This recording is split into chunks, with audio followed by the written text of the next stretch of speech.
दुर्गा सप्तशती का 8वां अध्याय। दुर्गा सप्तशती का 8वां अध्याय बहुत ही अद्भुत और रोमांचक है। इसे रक्त बीज वध कहा जाता है। ये अध्याय शक्ति के एक बहुत ही गहरे रहस्य को दर्शाता है।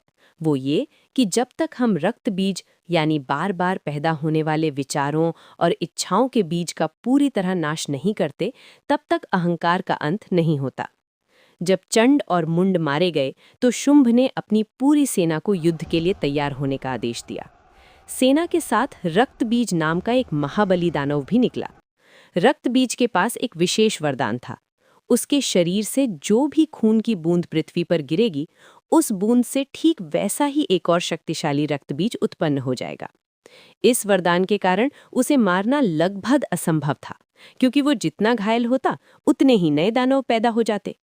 युद्ध शुरू होते ही रक्त बीज ने देवी पर प्रहार करना शुरू कर दिया। जब देवी ने उसे घायल किया तो उसके गिरे हुए खून से रणभूमि में हजारों रक्त बीज पैदा हो गए।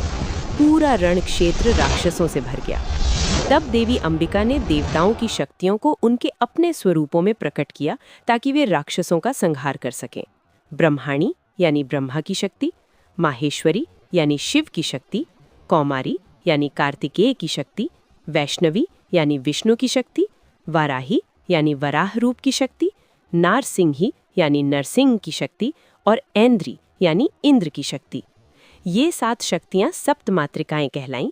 इन देवियों ने राक्षसों का संहार करना शुरू कर दिया, लेकिन रक्त बीज का अंत फिर भी नहीं हो रहा था। मां काली का अद्भुत उपाय। देवी ने देखा कि समस्या का समाधान केवल रक्त बीज के खून को जमीन पर गिरने से रोकना है। तब देवी अंबिका ने मां काली से कहा, हे चामुंडे, तुम अपना मुख फैलाकर मेरे शस्त्रों से गिरने वाले रक्त बीज के रक्त को पी जाओ ताकि एक भी बूंद जमीन पर न गिरे। मां काली ने वैसा ही किया। जैसे ही देवी अंबिका ने रक्त बीज पर प्रहार किया और उसका खून बहा, काली ने उसे जमीन पर गिरने से पहले ही अपने मुख में ले लिया। रक्त बीज के सभी रक्त बीज यानी डुप्लीकेट्स भी काली के मुंह में चले गए। अंत में जब रक्त बीज का सारा खून काली ने पी लिया और वो बिना खून के हो गया, तब देवी अंबिका ने उसे अपने शूल यानी त्रिशूल से मार गिराया।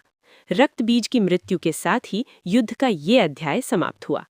ये अध्याय ये संदेश देता है कि हमारी बुरी आदतें या इच्छाएं रक्त बीज तब तक खत्म नहीं होती जब तक हम उन्हें उनकी जड़ यानी चेतना से न काटें और अपनी काली यानी अनुशासन और विवेक शक्ति के द्वारा उन इच्छाओं के बीजों को पनपने से पहले ही भस्म न कर दें।